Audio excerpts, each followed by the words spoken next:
You're listening to Science for Soundness, the podcast.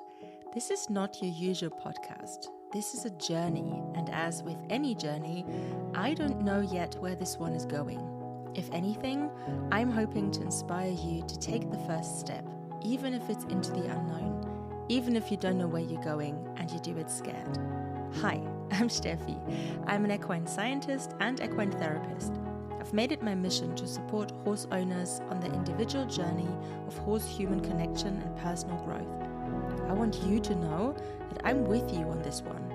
Think of me as a friendly voice, a reminder to stay the course, to keep going, keep listening to yourself and to your horse, even when the going gets tough. Let's do this. Hello and welcome back to Science for Soundness, the podcast. Today, I want to talk about something that is very near and dear to my heart, and that is playfulness. Today, we're going to talk about what play means, because when I talk about this in the horse-human relational context, I don't mean tricks or training games. I actually mean relational exploration, and that sounds like a bit of a mouthful, but we're going to dive deeper into this today.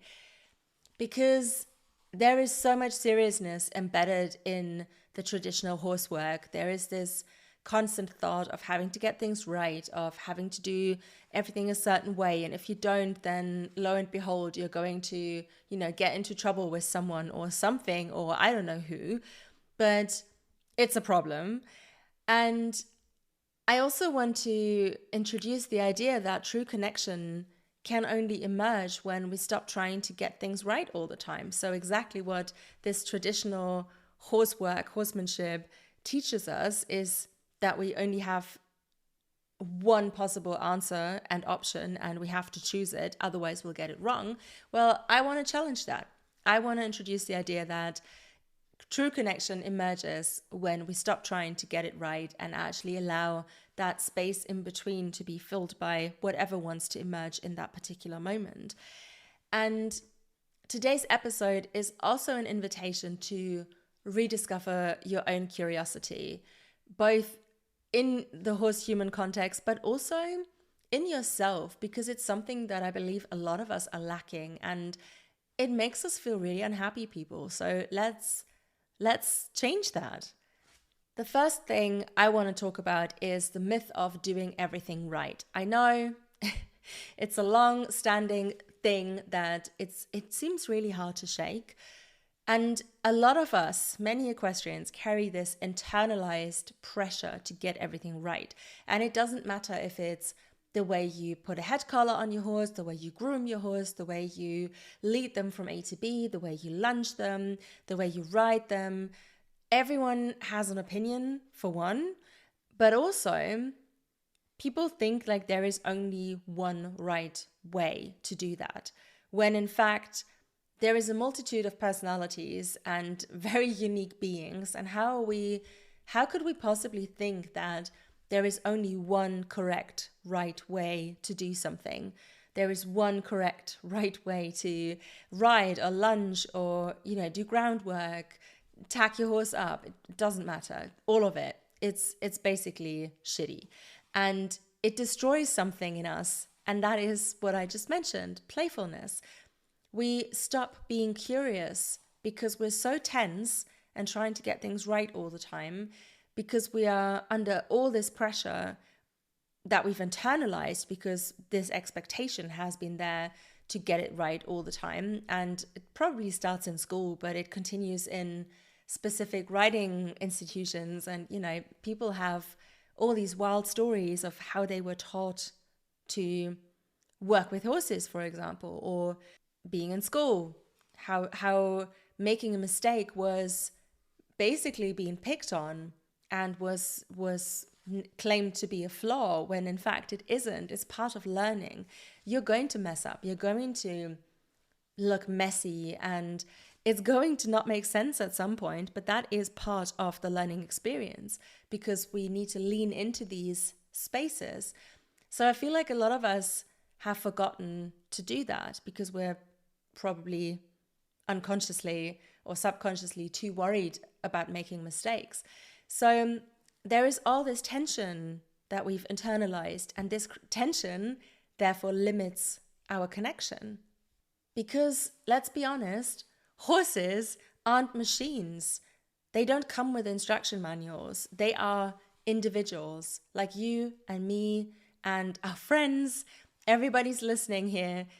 We didn't come with instruction manuals, so why would we think that this only one correct 5-step program or 7-step plan or 12-week this and that is the only answer to all of the problems that we've ever had? I mean, it would be great if it would be so, then life would be very easy for everyone, but that's not the case. That's not what we're here to explore. We're all individuals, and therefore it's not about getting stuff right all the time. It's about presence instead, about doing things, leaning into these kind of questions without getting it right, without that precision from day one. Yes, we can work on that, but it's a work in progress. It's not going to happen from day one. And that presence is what builds relationship, is what we need in order to connect and feel safe with each other. So this is your invitation and also reminder with, in brackets, shitloads of exclamation marks. Let go of that rigidity and shift into that presence, because then we can start to become playful. And I want to talk about that next, because playfulness also serves as co-regulation.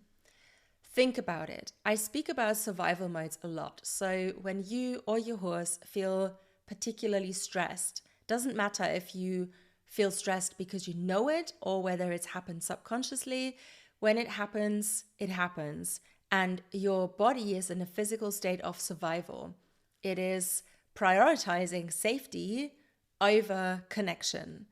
So that means when you already feel stressed trying to get something right, you're not in a state of connection. You are in a state of survival. Subconsciously, your brain is trying to sift through all of the things that you've learned in order to get this right, which means you're already not in that connection. And that is the same for your horse. If your horse, for example, learned that if they make a mistake every time that happens, you're going to punish them, they are not going to be very explorative in that context with you. So when I speak about play or playfulness, true play or playfulness can only emerge from safety, from connection for both you and your horse. And you have to feel safe, because that means you are open to explore. Because if you're not feeling safe, you are in the state of stress, for example, then, like I already said, you're going to prioritize your safety over that connection and play. So when the nervous system is regulated, when you're feeling balanced and calm and happy, you're also able to tap into curiosity and live into the question. So playfulness isn't about doing something fun necessarily, because what is fun to you might not be fun to your horse. That is a really important point. But playfulness is a state of being. It's this openness, this ability and willingness to live into the question and explore and see what happens without having to have this one correct answer set out already. And feeling comfortable with that, because that in itself can be stressful. And we're going to look at that in a second. So your calm presence is what makes exploration feel safe for your horse as well. And play can be very subtle. It doesn't have to be something that is fun or, something that we would laugh about necessarily. That is not what is meant. Play can also be very, very subtle, like a breath. Play can be a softening. Play can be a simple but beautiful shared moment of stillness. It doesn't have to be action-packed and, again, fun. So I just mentioned the space in between and living into the question. And I want to share a little bit about that as well, because connection lives in the space between stimulus and response, between cue and response, or action or reaction, depending on what it is. And usually what happens is, if we give a cue, we're asking our horse a specific question, already in our minds, we might have an idea of what their answer should look like, what their response should look like. So we might expect them to shift backwards a little, or lift in their withers a little bit, or we might expect them to come running towards us upon giving them a specific cue. Whatever it is, in whatever moment you're in, you already probably have a idea of a path of what it looks like mapped out in your brain. You're already thinking about what the answer should be, what's the right and the wrong answer. And again, here we are at a point where we already predetermine what the correct way is, what the right answer is. And the beauty of working with horses, and also with people actually, it's what I love doing, is swimming in this space in between, in this realm of everything's possible, because I don't predetermine a fixed response. Like, I don't want that. I am living into the question, meaning if I give a specific cue, of course, over time, your horses and you will learn to fine-tune that. But play is about offering a cue or asking a question, and then allowing time between your question and their response, and not predetermining what that should look like, and just allowing yourself to explore that without giving it the stamp of this is the wrong one already. So this is a really important step, because in traditional training, this process is often skipped.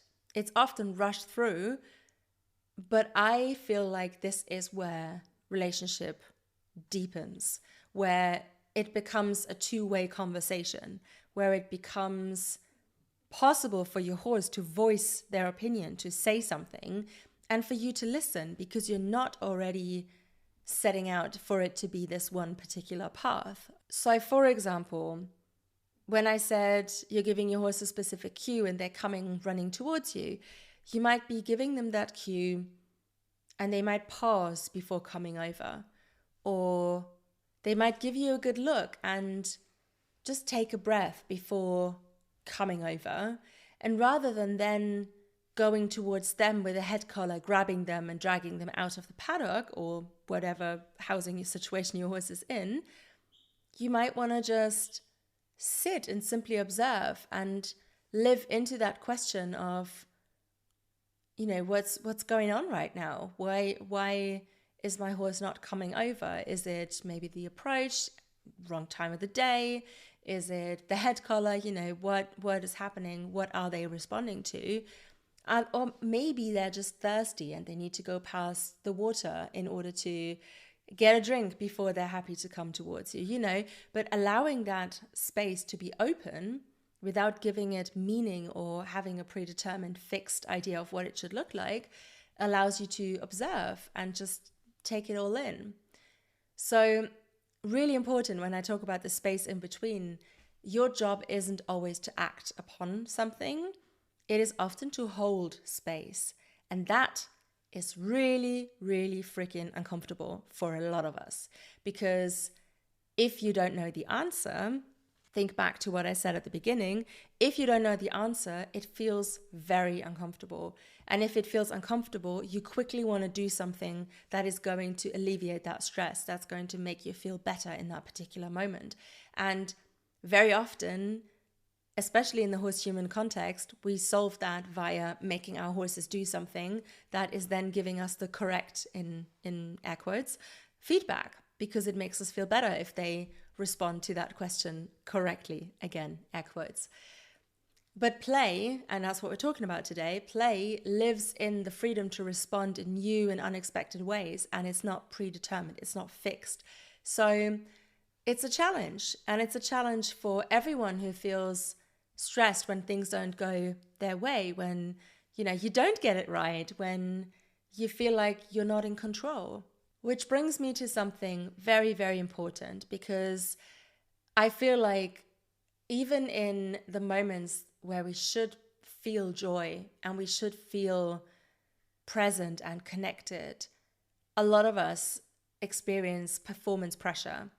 And this actually came upon during our last check-in call, when somebody dropped that even during clinics, it is often the case that people come with their horses and it almost turns into a competition of who has the bigger problem, or who gets, most things right during a clinic, or who has the most breakthroughs, or something along those lines. And we were kind of jokingly but semi-seriously talking about it, because it's kind of sad how then people would rock up at a clinic with their horses and will kind of compete over the fact who is more connected to their horse, because that doesn't sit right. So I wonder, where's the joy in that?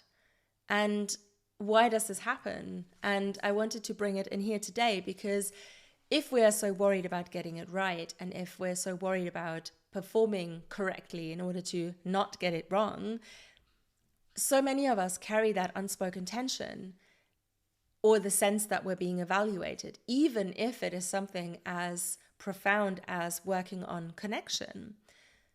And when we let go of that pressure, we become more available to the moment. And I'm not going to lie, this is a practice, and it takes practice. So it takes putting yourself and your horse deliberately into those moments that feel like a stretch, and trying to stay connected, trying to stay open and playful, and holding space for that uncertainty that we spoke about earlier. Because play also happens when there's nothing to prove. And that's actually what I said in that call as well, that when people watch me working with my horses, it probably looks really, really boring, because it's very unexcited. There is not a lot of hoo-ha and bucking and bronking. There is no explosions. There is no, I don't shout at my horses. It's probably very boring to look at, but that's because I don't have anything to prove to anyone. And I just take my time and I explore and I live into those kind of questions, and I'm trying to practice what I preach, which is why I also, when I ride, I do have intentions, but I'm also riding without an agenda, because that allows me to connect more deeply than if I would have certain planned exercises with my horses. And that doesn't mean I cannot do these exercises. It just means that the approach is a very different one. I'm not going to follow through on getting all these exercises done if that means I'm losing connection with my horse. I'm not going to force them to go through with something so that I can feel better because I made them do something. That is not what I'm about. Instead, I'm always putting that connection and that relationship first, and everything else comes naturally from that. The path takes a lot longer, not gonna lie, takes a lot longer, and the road is a lot more windy than it probably would be if I was to shut down my horse and just tell them what to do. But I'm not called Science for Soundness because I want to do that. I'm called Science for Soundness because soundness takes a center stage. And that also means allowing that connection to flourish and having intentions, but not forcing that agenda and those intentions upon my horses above else. So sometimes, or actually all the times, it should be a conversation between you and your horse, but it would be cool to just let the horse lead sometimes instead of you asking them a question. See what they say, see what they suggest if they have a choice. And that often creates the richest experiences, which is such a beautiful experience in itself. So just try and reclaim that joy for yourself and for your horse, because from that sort of presence, everything else becomes way more meaningful and also way more fun, actually. Before we end today's episode, I also want to touch on the fact that I know it's kind of ridiculous. I have to laugh as I'm saying it, but I want to touch on the fact that horses aren't machines. They're individuals, not protocols. No two horses engage the same way, just like humans. And I say this, I've met so many horses in my life. Yes, there are similarities among certain personality traits and certain nervous system types and, all of that, but they are so different. There are no two horses that engage the exact same way, and it's the same for us humans. So again, the idea that there is only one correct way, one right way for you and your horse to do something, doesn't matter what it is, just seems completely ridiculous. The way I see it, relationship-based horsemanship means tuning into what this particular horse in front of me needs right now at any given moment. And it doesn't mean completely forgetting about yourself in the process, no, but it's very much about the individual, and then based on the individual and their needs, you will then have an agenda or intentions that you can kind of follow. And again, always ask questions, seeing what comes back if you offer them to the horse, not telling them to do it and they have to do it. There is a difference, because fixed methods overlook that richness and that depth of the moment-to-moment connection that we can have with horses otherwise. So this is really, really important. Real attunement requires letting go of expectation, of I have to get it right, of there is only one way, or the answer needs to look like this. It's living into the question and being happy with whatever comes back to you. So the joy really is in discovering or rediscovering, which is also very beautiful, who your horse really is, and also who you are, not who they're supposed to be because you want your horse to be a certain way. And if you have more than one horses, I personally had this issue for a long, long time. When I had Sun and then B joined me, I found it incredibly difficult and I really struggled at the beginning to understand and accept the fact that B wasn't giving everything so freely to me the way Sun would. And B would give me a lot of boundaries and a lot of no's, where Sun would be very lenient towards me and my mistakes. And B would be like, no, hell no. So we need to remember that our horses are unique, their personalities are unique, and the joy of working with them and interacting with them is in discovering who that personality is underneath that, who they really are, not who we're wanting them to be or what we think they're supposed to be or who we think they're supposed to be. So I hope that makes sense. As always, if you have questions, you can always drop a comment below the episode and I'll do my best to get back to you. To close out today's episode, I want to give you a little challenge. I want to invite you to play. Spend 10 minutes with your horse today or the next time you go there with no agenda. So it's not about performing, it's not about practicing something, it's not about getting anything right, but it is all about being in that space with your horse where you both feel safe enough to get curious, where you allow stillness, where you allow that curiosity and that play to come back without needing a goal. So spend 10 minutes just being with your horse, let them lead, follow their rhythm, just sit, watch, breathe, walk together, but no agenda, or don't do any of that. Just the main thing is let there be no expectation. That's where connection deepens. That's where your horse can start to say, I see you too. And if you're looking for a space where this kind of exploration is welcomed, supported, and also celebrated, I would love to invite you into the Holistic Horsemanship Academy. It's my membership where we make space for the in-between, for play, for presence, for possibility. Because you don't need to get it right, friend. You just need to begin. You got this. Hi, friend. I hope you found something in this episode that resonated with you. I'm beyond grateful that you hung out with me today for a little while, and I do hope that you come along for the ride. Make sure you subscribe to the podcast, and if you feel like it, leave a review. Your feedback is greatly appreciated. If you have any questions or would like me to talk about a certain topic, check the show notes for ways to get in touch. I can't wait for next time. You got this.